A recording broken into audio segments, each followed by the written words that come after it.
Yuk. Lanjut. Pun. Yuk. Kan kamera nih. Kameranya di sana, Pak Maja. Oke, Ya, siap. kamera yang besar. Gitu. Oke, baiklah. Kita masuk ke sesi kedua ya untuk Ngortogelasnya hari ini di edisi Ngortogelas ke-14 seperti itu di acara Gurat Gure.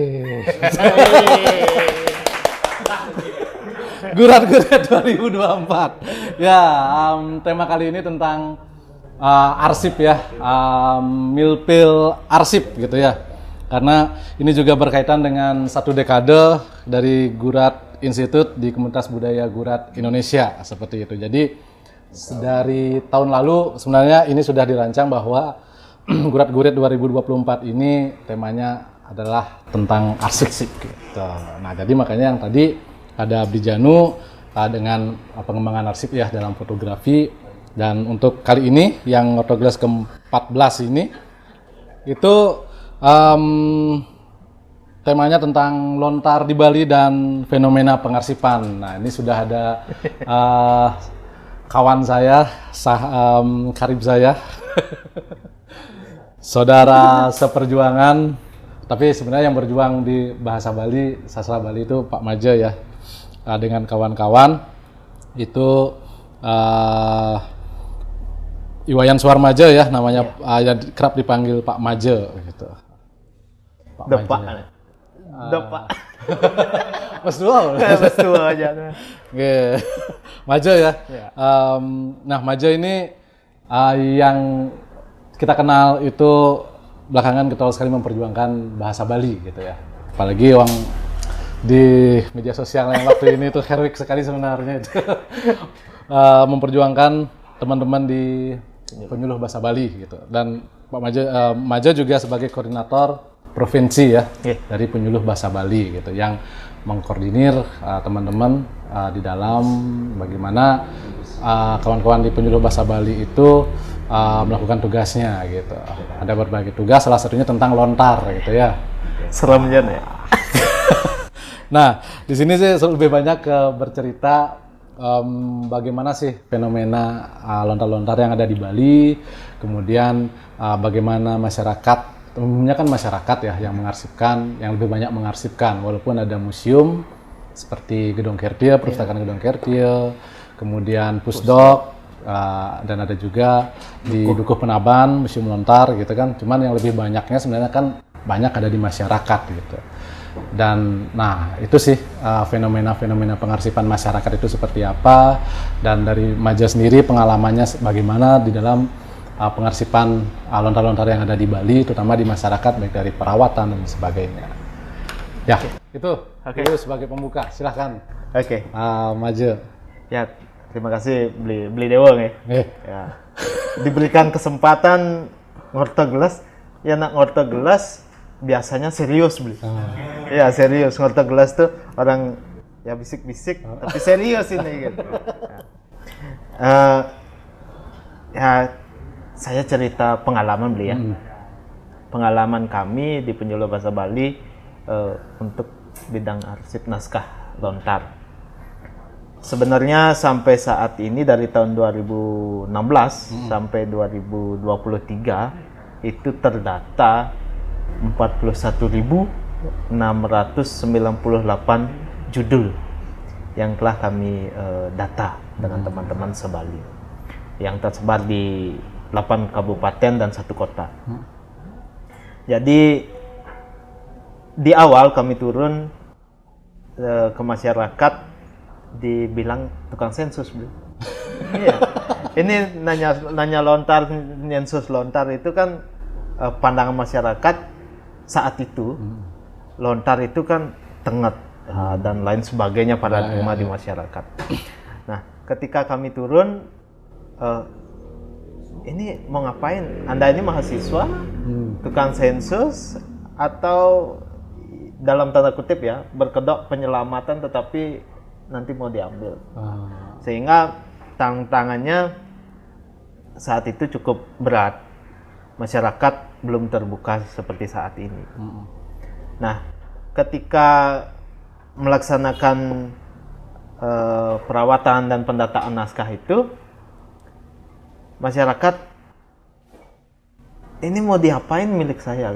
Oh, jangan diturunkan, nanti yang duko dan lain sebagainya, nanti ada sesuatu gitu. Nah, karena saat itu paradigmanya kan masih, kita tidak tutup kita menyadari bahwa kita di Bali ini dekat sekali dengan magis dan religius itu, beli ya. Nah, ketika berbicara naskah dengan paradigma lama bahwa naskah itu bersifat sakral dan terus dibantenin dan lain sebagainya, sehingga masyarakat takut untuk membuka. Kami dengan teman-teman berusaha memberikan sosialisasi bahwa yang kami lakukan itu adalah perawatan, identifikasi, apa sih sebenarnya isinya dan lain sebagainya.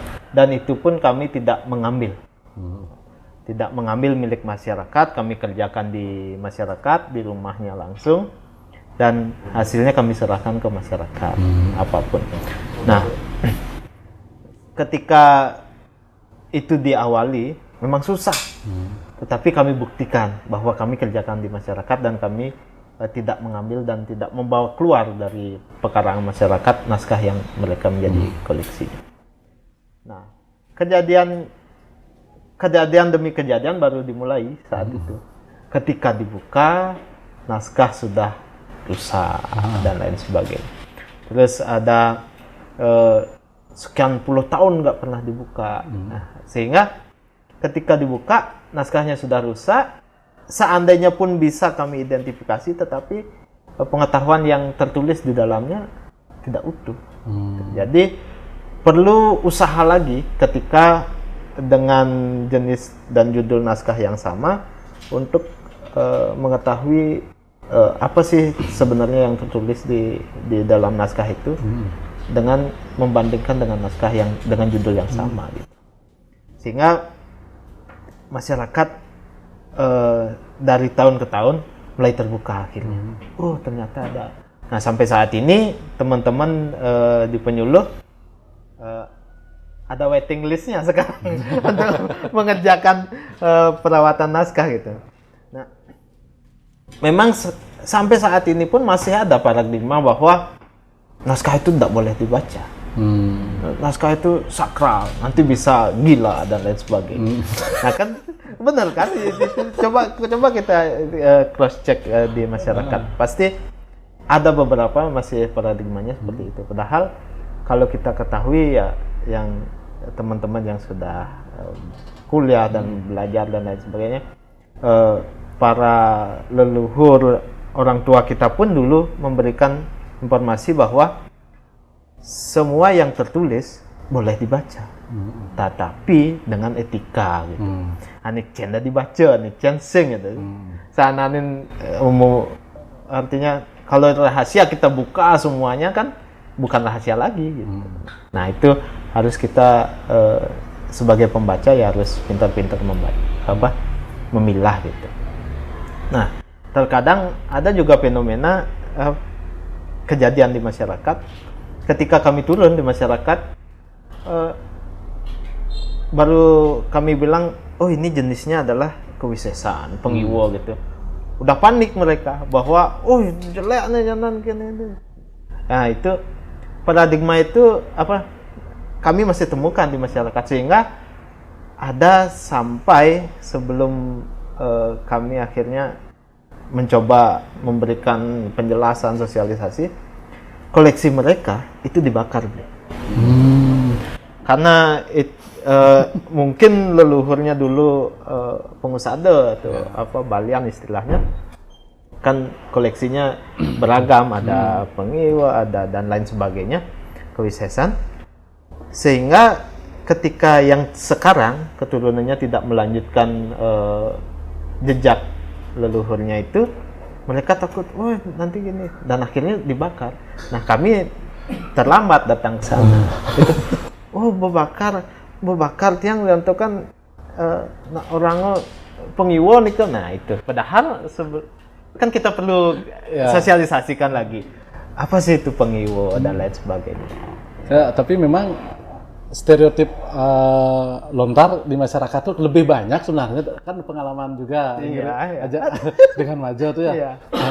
Engken bakat lontar pengliharannya pasti ada stereotip asli yang seperti itu gitu. Iya, karena gini ya, mungkin tabu ya bagi masyarakat, beberapa kalangan masyarakat kalau mendengar istilah pengiwo, pengliakan, kewisesan, penestian, cetek apalagi dan yang lain. Ya karena mungkin keterbatasan informasi yang mereka ketahui dan lain sebagainya, karena sosialisasi mungkin tidak segetol hari ini gitu. Dan memang kalau zaman dulu kan pengetahuan yang tertulis dalam naskah bisa bahasanya payut-jakan itu. Kalau semua orang mengetahui, siapa yang membutuhkan itu kan rahasia dapurnya mungkin hilang gitu. Nah, seiring berkembangnya zaman seperti saat ini kan kita perlu lagi buka, analisis, baca agar kita paham gitu. Tidak ujug-ujug baru baca aksara Bali, serem deh, karena bisa mekebarnya gitu. Tidak segampang itu kan gitu. Tapi jelek ya nampeng lontar enggak. Tapi jelek lihat kepikiran utang mungkin ya. Aduh, pengang nasa maca lontar, langsung kenapa? Maca sih bisa. Iya, pengangnya gara-gara nggak bisa baca kan gitu. Nah, kan sebenarnya kalau kita klasifikasikan naskah itu mungkin teman-teman nanti yang menonton ini udah paham gitu. Kan ada yang bidang ilmu alam, terus ada yang bidang tatwa, klasifikasi, ada yang agama, terus ada kanda, pekertan atau ilmu sosial, bahasa dan yang naskah lontar kita bisa ibaratkan seperti hutan gitu. Kita mau nebang kayu yang gimana, yang kita perlukan yang mana gitu. Jangan ujug-ujug udah mau kayu yang tinggi, caranya ngabos yang bisa nyanan gitu. Nah, kita perlu yang mana dulu kita nih baca gitu. Makanya para tetua kita dulu itu belajar dari dasar kan gitu bahasanya. Ya, kita belajar dari dasar dulu gitu. Misalnya kalau kita membaca naskah lontar menarik sekali. Ada kamus pun ada dalam naskah lontar kan yang kita sebut dengan klasifikasi bahasa itu gitu kan. Ada dasanamo itu kan juga kamus, terus kertabasa dan lain sebagainya. Dari temuan kami dengan teman-teman itu, kamus bahasa Jepang itu ada loh. Dalam bentuk lontar. Oh, iya. Itu kami temukan sekitar tahun 2018. Tapi belum kami expose. Untuk spoiler lah, wilayahnya di mana itu? Daerah Gianyar itu. Daerah Gianyar itu. Dekat sini lah, wilayah sini lah gitu. Ya, versi lontar. Terus ada lagi belajar bahasa Indonesia. Itu apa ya? Ada salah satu contohnya itu God, kalau nggak salah God ya. God, ngaran, jelingjingan dan seterusnya gitu. Itu ada di salah. Memang hari ini tidak utuh. Mungkin dulu utuh itu gitu. Hari ini tidak utuh. Nah, kan menarik itu. Sebelum datangnya kertas, leluhur kita udah membuat kamus, tapi bukan kamus bahasanya, mungkin kertabasa dan lain sebagainya gitu. Dasanamo gitu. Nah, itu hal-hal yang menarik, dan di dalam naskah itu bukan serta-merta kewisesan isinya apa, kengken nyakitin anak, bukan. Bagaimana di sana itu ada seni juga kan, style menulis, terus ada style, mungkin Dewa udah tahu bagaimana saya mengumpulkan tanda baca, itu kumpulkan dari naskah-naskah lontar yang tahun-tahunnya itu. Itu kan ada stylenya mereka menulis. Ada seni. Buat cari agung aja. Variatifnya kan banyak sekali. Kalau tidak karena mungkin itu yang membuatkan orang pengeng ya. Karena nggak paham bahwa itu Cari Agung, itu dibaca gitu. Sampai kiamat pun nggak bersuara gitu kan gitu. Nah itu yang perlu kita sosialisasikan ke masyarakat. Tidak ujug-ujug magis kok naskah itu gitu. Ada proses gitu. Kalau memang menekuni ilmunya itu mungkin ada prosesnya dan lain sebagainya. Nah, itu terus ada usada. Nah, ini yang belakangan ya. Belakangan mulai booming lagi mungkin setelah Covid ya, ketika Covid itu. Semua berbicara terkait dengan lontar. Ada nggak lontar yang membicarakan tentang Covid gitu? Kan bahasanya bukan COVID, ujug-ujug COVID enggak, mungkin tentang virus dan lain sebagainya. Kan kita juga pernah mengalami beberapa kali pandemi kan di Bali. Sampai ada istilahnya apa ya, pengasingan di ujung desa, nggak boleh radius sekian, nggak boleh ada yang menjenguk dan seterusnya. Nah, itu kan bagian juga, apakah perlu kita duga, apakah itu disebabkan oleh virus dan lain sebagainya. Nah, di naskah-naskah Tetamban, Usada itu kan dijelaskan. Terus ada daun apa ya? Intaran ya. Daun intaran kan untuk pestisida, terus untuk pengobatan dan lain sebagainya. Nah, itu kan muncul lagi teh telang ya, daun telang, bunga telang hari ini muncul lagi, terus kayu secang dan lain sebagainya. Kan mulai tumbuh-tumbuhan itu mulai muncul lagi. Tetapi banyak di kalangan kita tidak tahu nama tumbuhannya itu. Bahasa Balinya misalnya secang apa, kayu kentawali ya, kentawali. Ya, kentawali. Kan pahit itu. Terus bahasa Indonesianya apa? Mungkin mereka tahu bahasa Indonesianya, tetapi kalau nanya kepada orang yang tua-tua, apa nah gitu, nggak nyambung gitu. Karena mungkin ada ya kita meninggalkan, ya apa ya, nggak lungu lah, nggak urati dengan apa yang kita. Konspirasi apotek gitu. ya mungkin pengen ngalengin gitu. Ya kalau dulu ya misalnya gini, batuk dekah kan ada usada dekah, bejak sembung dan yang lainnya gitu. Kalau sekarang apotek kan benar gitu. Biar lebih cepat dan instan gitu. Kalau dulu kan harus nyari daunnya, terus dibejak, ada pengolahan, ada proses. Sekarang itu males, kalah penyakit koh gitu. Ngekoh gitu, nah itu kokoan namun ada ya gitu. Nah, terus ada juga jenis yang wariga kan, astronomi perbintangan kita punya. Kalau saya ingat karena yang anak petani itu, ketika mau mulai membajak sawah, melihat bintang, tinggalnya lu bintangan di langitnya, mun ada bintang tengah maning ilih bayah kena itu. Kalau sudah ada rasi-rasi bintang tertentu, kita musim tanam dan seterusnya. Nah, itu kan di wariga dijelaskan dan seterusnya, di tenung juga diagnosa.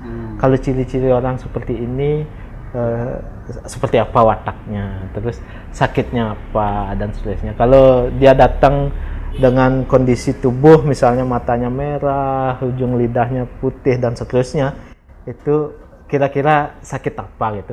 Bukan ujuk-ujuk, ini kena lihat nih. Enggak seperti itu. Enggak. Sebenarnya perlu waktu untuk menjudge bahwa dia kena bebani. Iya, kan ada proses gitu. Hanya lihat benar-benar terangkat dari kambing hitam deh. Ya, gitu dah. Ya, itu kan kasihan gitu. Nah, itulah paradigma seperti itu yang perlu kita sosialisasikan di masyarakat, dan kita juga sebagai generasi modern hari ini, boleh kita modern, tetapi kita jangan lupa dengan apa yang sudah diwarisi. Bagaimana caranya menggabungkan itu? Tidak serta-merta diterima mentah-mentah. Wah ini sakit ini layah gigi ini nyakitin gitu. Layah gigi nyakitin. Itu kan sebuah istilah gitu, layah gigi. Yang dekat lah yang bikin sakit itu. Kalau jauh kan nggak mungkin sakit. Misal di sini orang DB misalnya. Kalau kita jauh posisinya, nggak mungkin lah terkena juga. Tapi kalau dekat mungkin saja kena DB gitu, tergantung kondisi tubuh gitu. Nah, itu yang perlu kita sosialisasikan. Terus ada lagi dengan jenis Swagino misalnya, dengan aturan misalnya kosali bagaimana membangun dan lain sebagainya. Terus bagaimana seorang menjadi seorang pemangku misalnya dan seterusnya, apa tugasnya. Agar tidak baru tahu sedikit fenomena lah gitu, nggak usah sebut, saya sebutkan hari ini sangat ya nanti disensor ya. Ya terus, nah itu juga ada, terus ada lelampahan prasi seperti yang disampaikan tadi, prasi arjo wayang. Bagaimana seorang menjadi seorang seniman, itu dasar-dasarnya seperti apa juga ada catatannya. Kita aja yang nggak mau belajar ke sana gitu. Terus ada susastra misalnya, kidung, keguritan, dan hal yang menarik juga di dalam beberapa ini apa ya? Tutur bakat tuturan kan? Ada yang menyebutkan bahwa tidak semua yang gegurit nyanyian itu, kidung itu pujian terhadap Tuhan. Ada juga pujian karena cinta gitu, cinta tetapi dibungkus dengan nyanyian itu dan dikidungkan. Tapi kita hari ini ketika mendengar kidung itu nyanyian untuk Tuhan ketika upacara dan lain-lain. Tapi kan kalau kita mau telusuri tidak semua seperti itu ternyata gitu.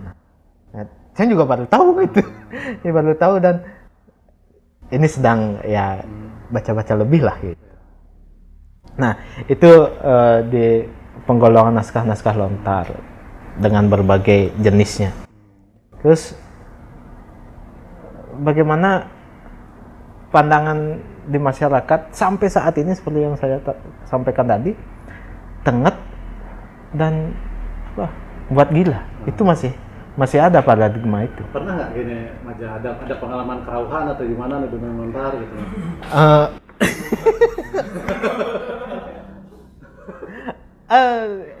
Kita di lapangan ya.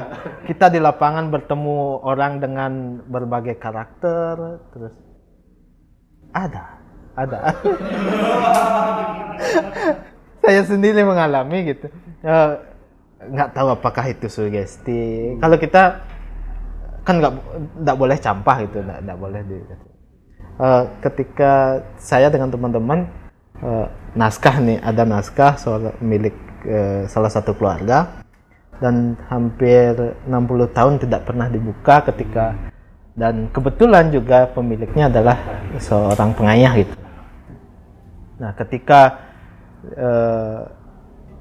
odalan katanya ini itu ada trace gitu bahwa ada naskah, ada pustaka yang tidak pernah dibaca dan lain sebagainya. Dan akhirnya dicek, ternyata benar di gedong itu ada gitu, di tempat penyimpanannya ada. Nah ketika saya dan teman-teman datang ke sana, kan biasa kita di Bali itu etika seperti yang saya katakan tadi, bahwa segala sesuatu itu dianggap sakral dan lain sebagainya. Ada prosesi Banten. Nah, ketika maturan inilah terjadi trace, semua bingung kan? Semua bingung.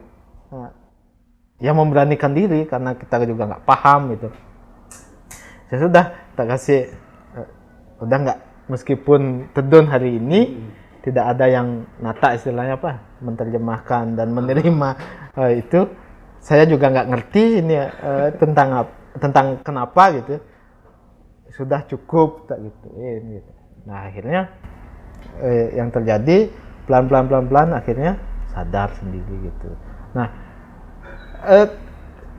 apakah itu sugestinya?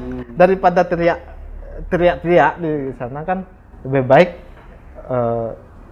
kita sampaikan apa adanya. Ya, baru.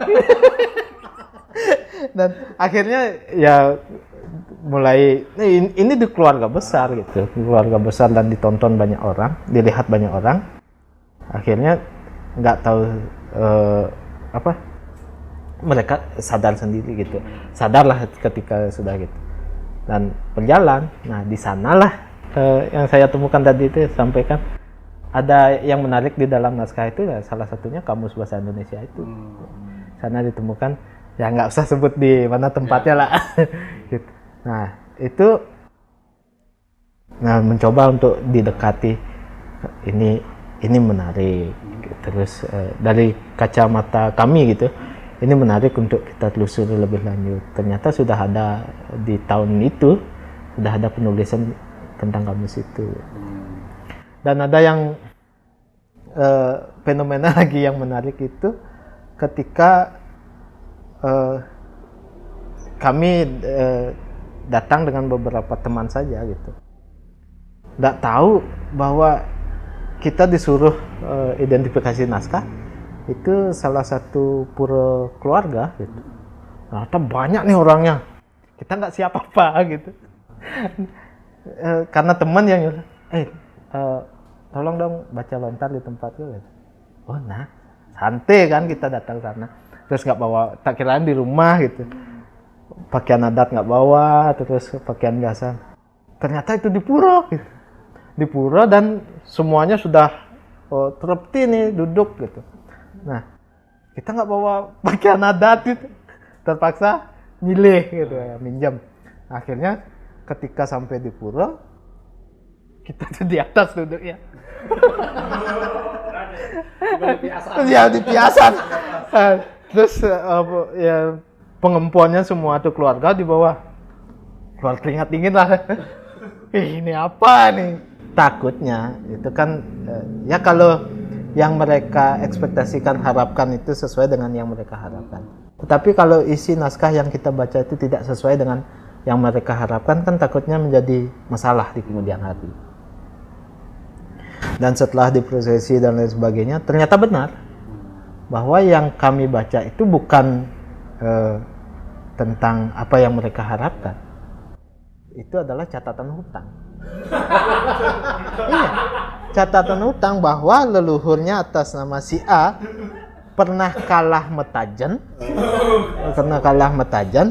Nah, dan carik di subak tertentu itu dijadikan untuk bayar hutang.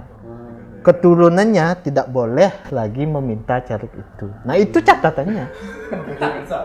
Itu catatannya. Itu daerah dekat sini juga.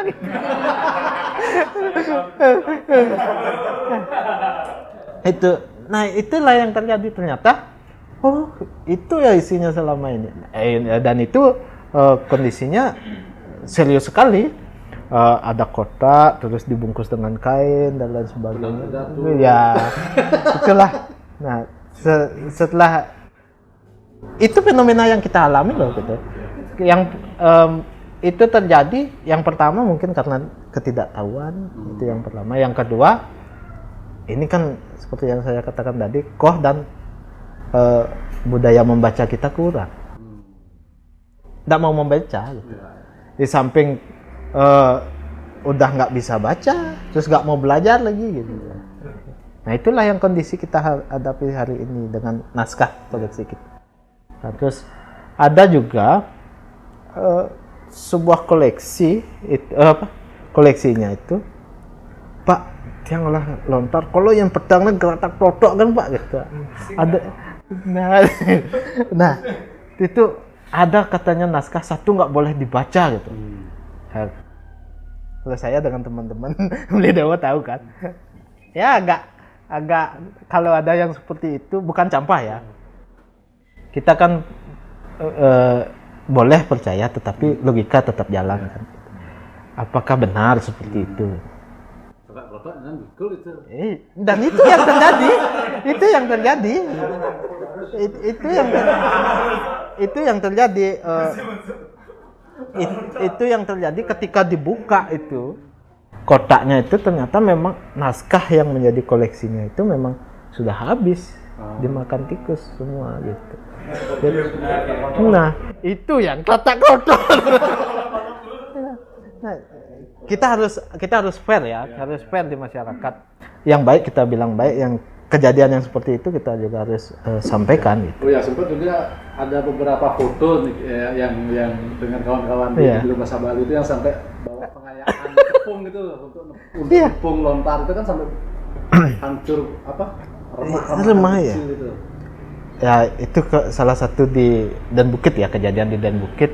Nah di 2020 kalau nggak salah itu kita mencoba turun ke masyarakat. Terus itu sudah puluhan tahun juga nggak dibaca. Bahasa keluarga adalah saya seorang petani Pak, nggak sempat membaca naskah. Kalau itu dijadikan alasan, saya rasa nggak masuk akal. Saya hanya seorang petani, terus untuk apa saya baca naskah? Itu pertanyaannya. Saya sampaikan bahwa apa yang menjadi koleksi, apa yang diwarisi, setidaknya tahulah. Ini warisannya jangan warisan tanah aja lah gitu. Ini warisan pustaka itu. Setidaknya tahu apa pustaka apa aja yang dimiliki gitu. Nah, itu diturunkan. Kondisinya itu ada fotonya, tak masukin di sini sih. Itu memang sampai kami dengan teman-teman itu bawa saringan itu kami ayak sebagai yang mana debu udah jadi debu, yang mana yang jadi serpihan naskah itu. Dan di dalam kotak itu juga tersimpan petasan. Iya, jadi kan iya petasan untuk ketika acara tahun baru Cina itu loh. Oh, petasan yang begini. Iya, tak yang gitu. Nah, ternyata itu dapat hadiah mungkin dulu orang tuanya, terus disimpan karena nggak tahu dimasukin ke sana gitu. Nah, jadi kan itu juga jadi salah satu penyebab hancurnya koleksi naskah itu gitu. Nah, itu kami dengan teman-teman sebagai bukti aja bahwa pernah ada naskah di sana bukan debu gitu. Kami ayak itu. Dan terus diminum. Kalau pengen nyusup lontarnya, ambil kopi enggak gitu. Itu cerita apa ya selengean sebenarnya ketika lontar sudah hancur itu. Kalau mau nyusup ya debunya mau nyusup ya, tapi kalau mau pengetahuannya nyusup ya baca. Gitu. Harus baca. Apalagi mangku harus baca. Dan bacanya pun minimal hafalan acaraka lah. Jangan dulu modre belum hafalan acaraka modre. Pantesan pengang. Oh iya pengang, ngemunyiang dancing bisa gitu. Kan? Gitu. Susah itu. Makanya disuruh dari dasar sama kita. Sebelum buat kata, suku kata dulu.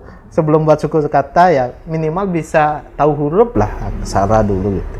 Jangan ujug-ujug udah modre gitu. Apa itu kan gitu. Ini barang apaan gitu. Nah, itu dan naskah kan memang sangat menarik untuk dibicarakan, untuk diteliti, apalagi tentang pengarsipan, catatan pada zaman dahulu. Dan kita akui memang kita tidak terlalu baik dalam pengarsipan. Jangankan leluhur kita hari ini yang sudah digital, sudah ada print out dan lain sebagainya, tidak baik pengarsipannya. KTP pun kadang-kadang lupa kan, di mana kita taruh itu. Ketika perlu baru kita panik kan. Kakak itulah. Kakak KTP itu ketika sakit baru panik kan. Ya mas. Ya. Nah itu. Nah itulah yang terjadi. Itu yang terjadi dan ada naskah-naskah di antara sekian naskah yang kami kerjakan, ada satu naskah yang menarik bagi saya pribadi. Itu apakah itu sudah lama ataupun belum? Itu ada naskah, terus ada gambar atau rajaan, tetapi diwarnai. Nah, warnanya ini yang apakah ini cat atau warna-warna dari batu-batu alam itu, kami juga kurang paham untuk itu. Fotonya ada sih di sini. Nah, tapi sayang kondisi naskahnya rusak, dimakan tikus apa ngengat kan nggak tahu gitu. Nah, itulah yang kami temukan terkait dengan naskah. Karena satu mungkin, tapi kalau dibilang ini pengarsipannya nggak bagus, koleksi naskah ini adalah koleksi naskah di tempat yang seharusnya bagus pengarsipannya gitu. Kan kalau kita kenal pengarsipan yang bagus itu Puri, Griya, Jero itu cukup bagus pengarsipan karena mungkin penguasa wilayah, terus ada tugas tertentu pada zamannya itu gitu, sehingga arsipnya seharusnya bagus itu. Tapi kondisi yang kami temukan saat ini di lapangan ya gitu, udah ada yang beberapa yang rusak gitu. Kalau untuk perawatan di masyarakat itu sebelum adanya yang getol di penyuluh bahasa Bali gitu misalkan, nah kira-kira perawatannya sejauh mana Mas? Artinya rumah tidak pernah dibuka atau dibuka dikuasin atau gimana kira-kira? Sebelum nanya ke pemiliknya gitu. Sebagian besar kalau yang aktif membaca, mereka melakukan perawatannya dengan kemiri, itu kan, ataupun Nagasari, daerah gunung ya. Kalau daerah pesisir seperti kalau di sekitar Gianyar, dari Denpasar, Sanur dan seterusnya sampai Patolan Pering, itu mungkin masih bisa menemukan camplung dan lain sebagainya. Tapi kalau daerah gunung, nah misalnya kalau di Gianyar, daerah Lembab ini, daerah Tegalalang, Payangan, Tampak Siring itu kebanyakan menggunakan kemiri dan Nagasari. Nagasari yang kering, yang dibakar. Nah, tapi ini juga ada yang nyeleneh gitu. Apakah ini sekedar untuk agar bisa dibaca atau tidak? Ada yang menggunakan gedebong. Nah, ini kan bahaya sebenarnya untuk naskah. Gedebong papah biu itu, pelepah pisang itu dipotong, terus getahnya itu dibuat bersihin gitu. Nah, ini kalau disimpan tidak bagus, ini rusak juga. Ada yang menggunakan bunga teleng juga, terus ada yang daun dadap juga digunakan. Nah, itu pengakuan dari pemilik yang kami terima gitu. Sehingga naskahnya kalau tidak bagus penyimpanannya, sudah dirawat pun dengan cara kami saat ini dengan perawatan yang kami pelajari di bangku kuliah, itu masih juga ada kemungkinan berjamur, itu masih karena sistem penyimpanannya yang tidak bagus. Ataupun setelah kami bersihkan terus terkena tampias ya, tampias hujan dan lain sebagainya, lembab, mereka nggak pernah buka, ya berjamur juga, lembab gitu. Tapi ada ya juga yang penyimpanannya kalau daerah pegunungan itu dipunapi, dimasukin dalam bungbung ya, bahasanya bungbung, bambu ataupun kayu. Terkadang serius tempat penyimpanannya itu diukir dan lain sebagainya. Terus pemilihan bambunya juga bambu tutul dan lain sebagainya. Nah, ketika disimpan kan di apa ya bahasa Indonesia punapi? Di atas tungku. Iya, di atas tungku itu, di dapur lama masih pakai kayu bakar itu. Setelah sekian tahun itu selop hitam semua. Kalau untuk baca perlu usaha lagi. Kemarin dengan teman-teman itu, dengan Bligosari dan teman-teman di Gianyar, kami trik sampai menggunakan itu. kalau nggak seperti itu nggak terlihat aksaranya karena tebal sekali gitu, dan itu kering, sangat kering gitu. Yang danyuh lah istilahnya, danyuh, udah kering sekali dan sangat rapuh gitu. Makanya perlu kehati-hatian sekali untuk ketika menemui kasus seperti itu. Itu banyak terjadi sistem penyimpanan yang nggak bagus. Terkadang yang di pesisir kami temukan koleksi yang sangat banyak sekali ini sudah 2018 sampai saat ini mungkin belum guyup di keluarga. Kan naskah itu kan warisan. Sekarang keluarganya mungkin sudah berkembang, si A kita maunya identifikasi dan perawatan, si B nggak setuju nanti gini, dan beda pandangan lah. Kami juga tidak memaksa, sehingga perlu semuyup dulu di keluarga. Nah, naskahnya itu banyak sekali, ya satu lenggatan lah, itu hampir 300 judul. Ya karena kering, itu sampai melengkung-melengkung. Nah itu kondisi naskah. Nah lagi-lagi sistem pengarsipan kita yang tidak bagus gitu. Karena seperti tadi mungkin ketika perlu baru kita panik kan. Tetapi ketika masih normal saja itu kita nggak rungu gitu dengan apa yang kita miliki. Gitu. Nah itu. Dan selanjutnya yang paling menarik itu selain kami datang tiba-tiba di tempat orang yang sudah berkumpul keluarga, di 2024 kemarin pas bulan Februari itu kami dengan teman-teman membaca salah satu naskah. Ini miliknya salah satu desa adat itu. Nah kami datang ke sana sudah siap. Bedanya dengan tadi belum siap. Hari ini sudah siap bahwa akan banyak orang yang melihat. Nah, datang ke sana dengan peralatan, mungkin nanti kalau mau didigitalisasi kita udah siap kamera dan alat-alat untuk pembersihan. Nah, ini naskah itu disimpan di tempat yang ya cukup disakralkan. Nah, ketika mau membuka naskah dengan udang tapi berisi tulisan aksara Bali.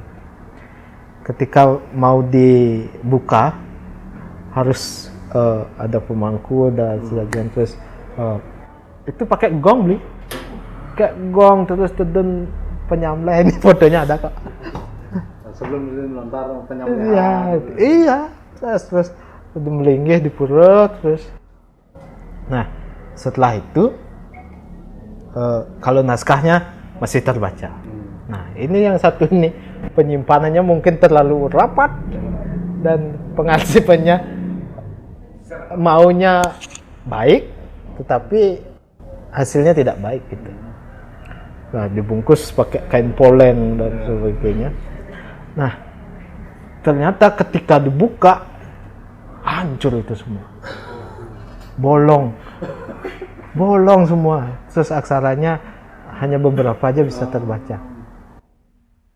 Nah ketika dibuka dan ditanyakan ini sebenarnya apa gitu, ternyata ini milik kakeknya karena mungkin pengayah dulu dan sebagainya.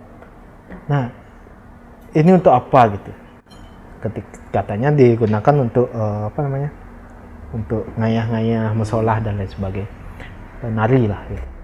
Nah ketika itu dibuka ternyata isi dari tulisan di kain itu sebenarnya umum, sudah banyak di masyarakat gitu. Tetapi karena mungkin ketidaktahuan, penyimpanannya terlalu rapat juga, dan ketika ada yang mungkin yang datang karena mengobati juga, nah itulah dimasukkan ke dalam air, wangsuhnya itu. Dalam air. Iya, tilte. Tetapi ketika setelah dimasukkan ke dalam air tidak diperlakukan sebagaimana mestinya. Kan ini basah. Nah, sekian tahun rapuh lah itu. Rapuh. Ketika dibuka udah hitam semua, udah robek semua. Nah, itu yang terjadi di masyarakat. Ini pakai gong dan lain sebagainya. Nah, ini kan perlu kita tidak tutup mata ada fenomena seperti itu kita di masyarakat di Bali, bukan baik saja gitu. Tetapi tidak salah juga karena tidak tahu. Nah, ini yang perlu kita sosialisasikan, perlu kita sadari bersama, perlu kita belajar lagi gitu. Nah, itulah kondisi-kondisi yang kami temukan di masyarakat Bali.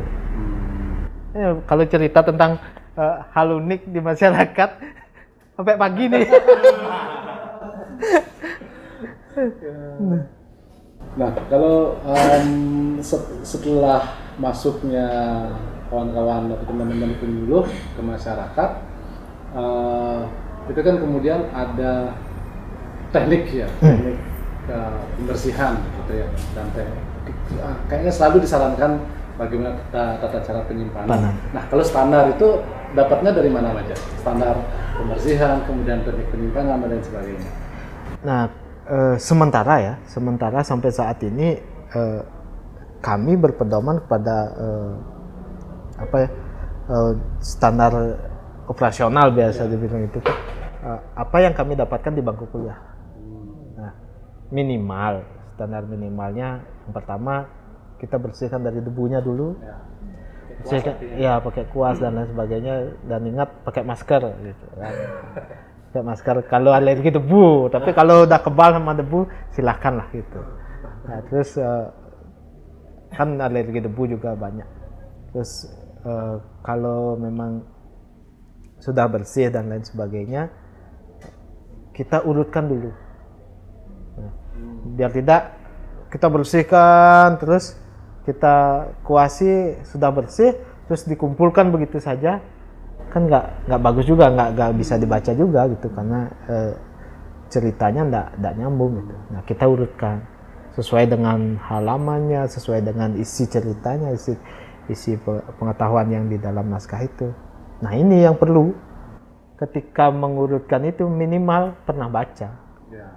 Tetapi kalau tidak pernah baca otomatis nggak bisa gitu. Minimal tahu angka dalam aksara Bali. Iya, minimal tahu angka, terus minimal tahu ceritanya lah gitu.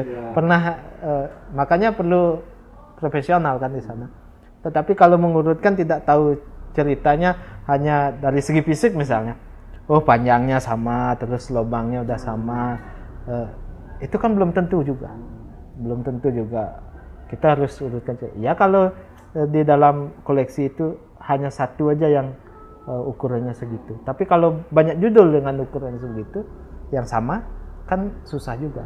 Ya kita harus tahu minimal pernah baca. Tetapi kalau tidak pernah baca, sebaiknya menanyakan dengan orang yang pernah baca. Nah, minimal teman-teman di penyuluh itu pernah membaca naskah. Tapi kalau penyuluh tidak pernah baca naskah, keterlaluan sih beli. Keterlaluan sih. Ya tapi sejauh ini teman-teman sih, karena kami ada bidang-bidang ya. Di penyuluh ada yang bidang naskah, terus ada yang bidang IT. Kita juga mengembangkan bagaimana tulisan tangan seseorang itu kita agar bisa kita gunakan di dalam laptop, HP itu. Kita teman-teman yang senang lah, meskipun bukan basicnya tapi senang di IT, kita sarankan untuk belajar seperti itu. Terus animasi bagaimana satwa yang sudah diarsipkan bukan diarsipkan ya, hanya dari mulut ke mulut itu kami dokumentasikan, kami tulis apa adanya, terus kami kembangkan ke buku cerita bergambar ataupun animasi. Nah, kami juga melanjut ke arah sana. Kembali lagi ke SOP ya. Minimal dibersihkan dulu dengan kuas, setelah terhindar dari debunya kita urutkan, terus ataupun ketika ada yang patah dan lain sebagainya bagaimana. Biasanya sih kami menggunakan lem spesifik lah. Iya. Tapi kalau yang isi barcode. Originalitas ya. Nah, tapi kalau dulu itu kalau ada patah, para tetua kita itu nyulam dia. Menyulam itu dijarit. oh, dijarit. Dijarit.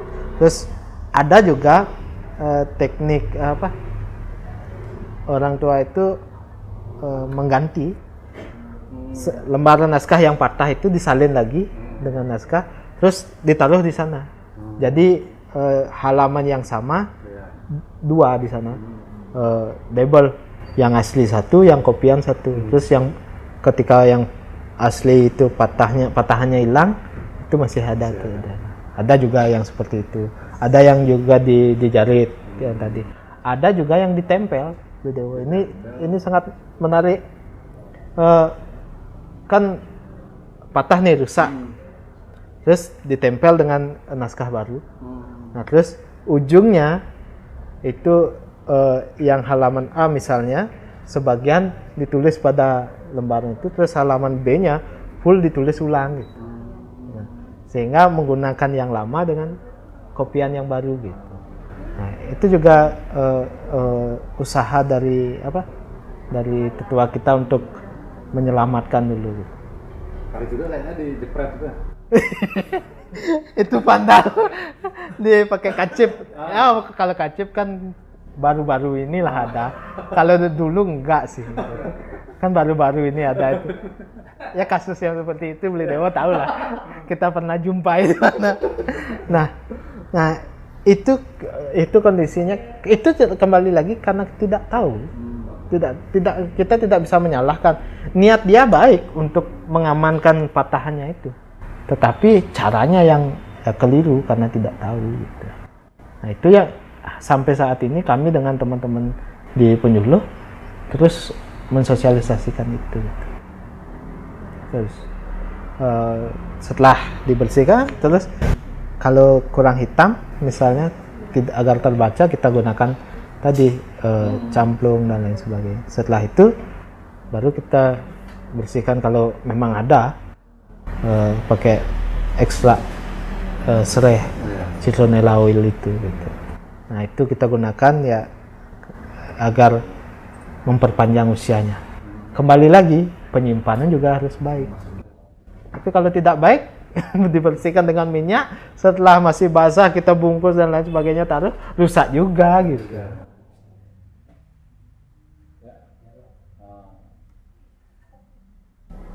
Sebenarnya banyak cerita. Ya. Kalau setelah terjun ke masyarakat itu kan kita mengidentifikasi, konservasi, kalau perlu digitalisasi ya. Nah, setelah itu artinya kan dapat data nih aja ya. Nah, itu datanya diapain biasanya? Kami di Penyuluh baru hanya bisa mendokumentasikan aja. Dan kami juga itu menjadi laporan bagi kami. Nah, ini kan untuk di kedinasan. Tetapi kalau memang ada yang mau lebih lanjut penelitian dan lain sebagainya, kami sarankan bersurat ke pimpinan. Setelah itu bagaimana arahan pimpinan, kami siap. Jadi ketika seperti kemarin ada dari Perpusnas misalnya minta data, kita berikan asal sesuai dengan sepanjang pengetahuan dan izin pimpinan. Karena seperti yang saya katakan tadi, yang mana bisa diekspos, yang mana tidak, itu kan kita perlu filter lah. Dan masyarakat juga perlu mengarsipkan koleksinya, pustakanya sekarang itu. Jangan ketika perlu baru paling lah gitu. Tapi yang ada sekarang kita baca dulu, simpan dengan baik, jangan ujug-ujug di Belanda banyak lontar, terus di Jerman banyak lontar, kita di bawah gitu. Yang di rumah aja lah dulu kita baca, terus kita simpan dengan baik agar dirawat dengan baik dan dibaca, yang terpenting dibaca gitu. Jangan hanya disimpan aja gitu. Ketika ini kan ada masyarakat, ada teman-teman gitu ya.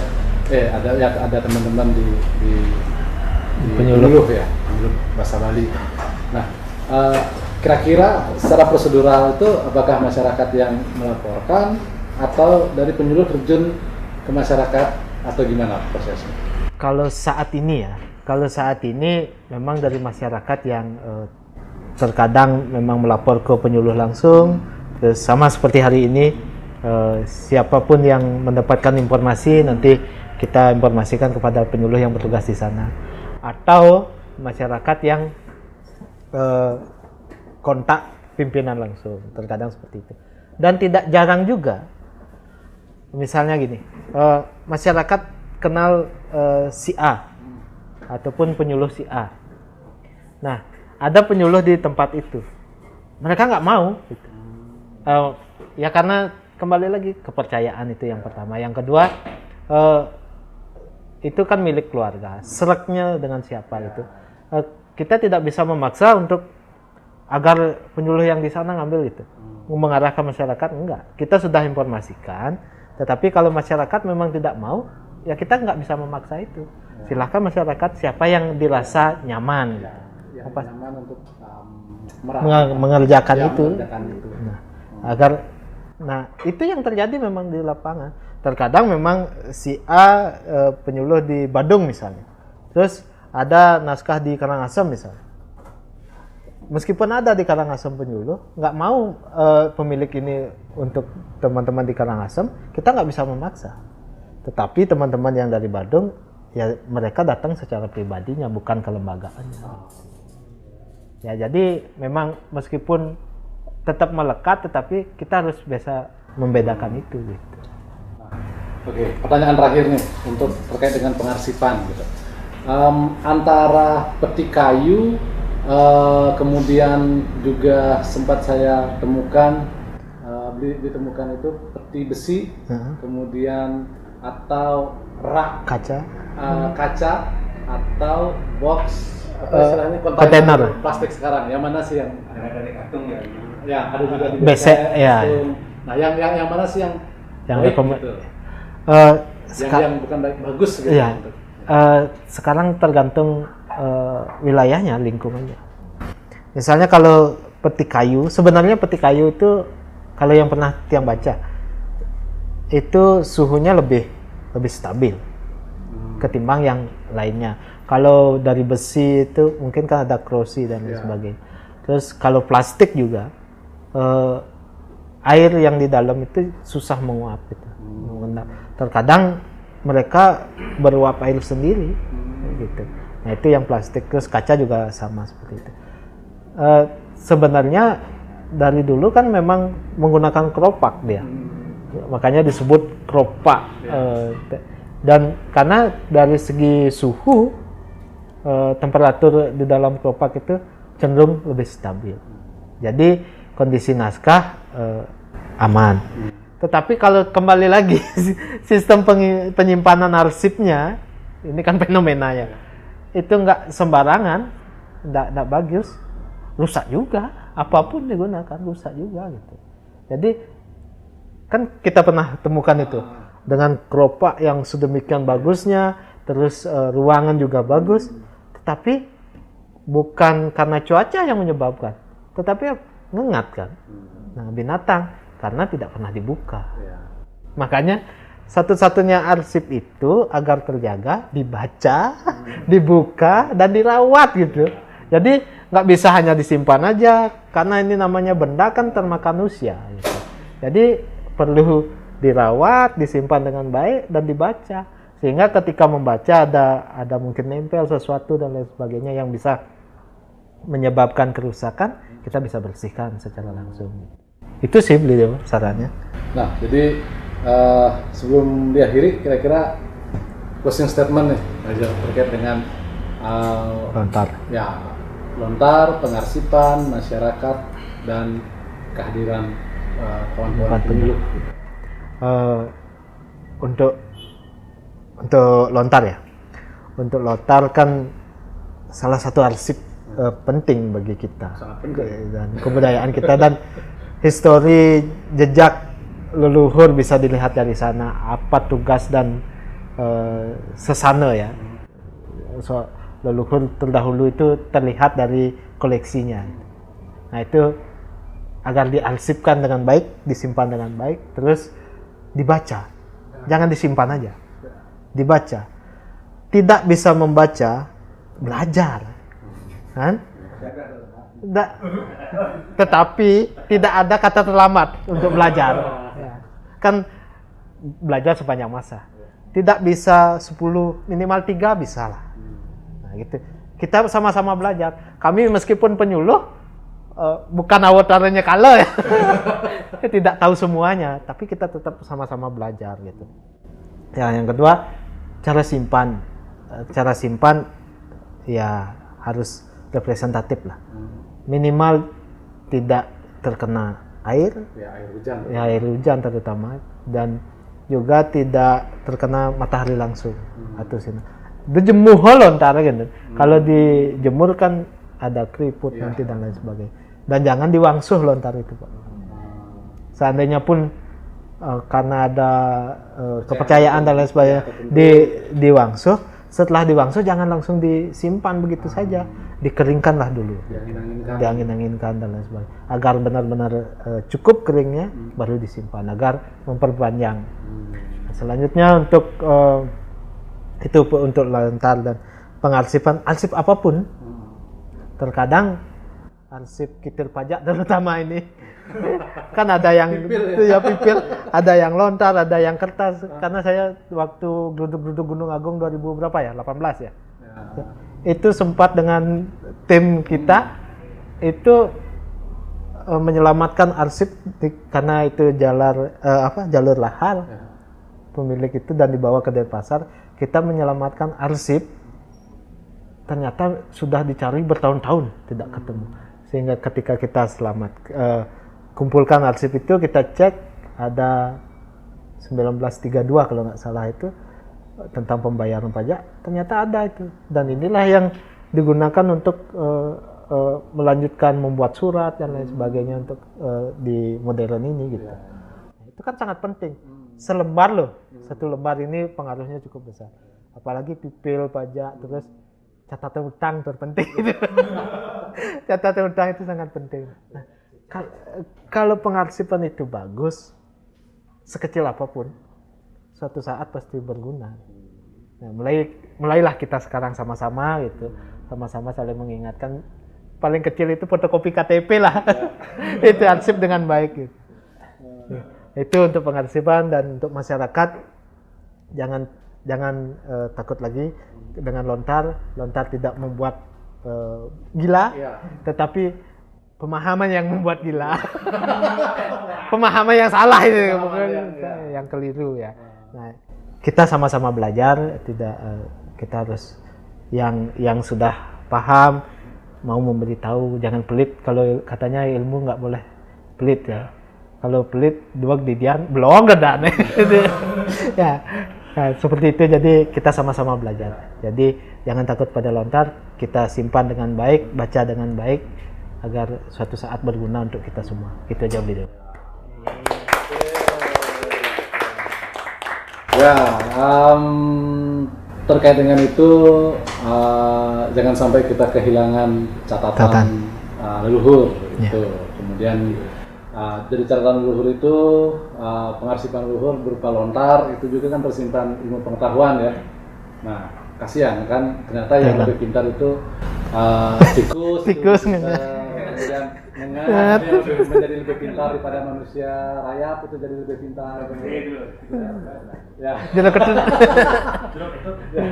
Nah, itu kan bahaya juga. Jadi konsumsi ilmu pengetahuan kita terputus. Iya, terputus benar. Padahal sebagai seorang Bali, itu yang mencirikan kita sebagai manusia Bali itu adalah pengetahuan kita terhadap aksara Bali dan bahasa Bali. Seperti itu ya Mas ya. Oke, baik. Jadi pemirsa, kita sudah sampai pada akhir sesi Ngortogelas ya, edisi ke-14 bersama Maje tentang lontar di Bali dan fenomena di masyarakat seperti itu. Jadi terima kasih sekali kepada Maje sudah berkenan berbagi di acara Gurat Gurit 2024 dengan tema Meupil Arsip. Nah, logo Gurat Gurit 2024 ini spesial 10 tahun Gurat Institute ya, itu juga berawal dari arsip gitu, arsip living monument yang ada di Gunung Kawi gitu. Itu aksara Kawi kuadrat gitu yang coba kami rekonstruksi menjadi sebuah tulisan gitu ya, gurat-gurit seperti itu. Nah, jadi itulah kenapa kemudian pengembangan arsip itu menjadi hal yang penting juga. Tidak melulu disimpan, harus dibaca dan dikembangkan sesuai dengan konteks hari ini. Ya, jadi itu saja dari saya. Terima kasih kepada Maja, kawan-kawan Gurat Institute. Kemudian juga di sini juga ada teman-teman ya, lingkar Gurat, jaringan Gurat, ada Non Frasa, Ruang Antara Studio, Kulidan Space, kemudian ada Cemeti yang tahun ini juga berkolaborasi dengan hadir di Gurat Gurit. Kemudian ada Rupa Bali Podcast, ada kawan dari Serbu Kayu yang tahun ini juga berkolaborasi juga dengan kita di Gurat Institute, dan juga pada Manerawan dari R221 Studio. Terima kasih sudah turut gabung, selalu mensupport ya kegiatan Gurat Institute di Komunitas Budaya Gurat Indonesia, dan teman-teman yang lain juga yang sekiranya bisa disebutkan satu persatu. Terima kasih banyak. Kita sampai jumpa di berapa jadinya? 30 pembukaan pameran. Ya, pembukaan pameran di Non Frasa itu tentang arsip Gurat Institute, refleksi 10 tahun ya Gurat Institute, dan ada juga edisi Wortegelas ke-15 tanggal 3 Agustus itu menghadirkan Karisma Adi, atau nama kerennya ya Karisma Adi ya. Aris ya, Mas Aris dari Serbu Kayu, komunitas Serbu Kayu yang akan dimoderatori oleh Lima Dwi Susanto Dwi Tenayan. Jadi kita akan menuju ke edisi Wortegelas ke-15 seperti itu. Next. Oke, terima kasih banyak.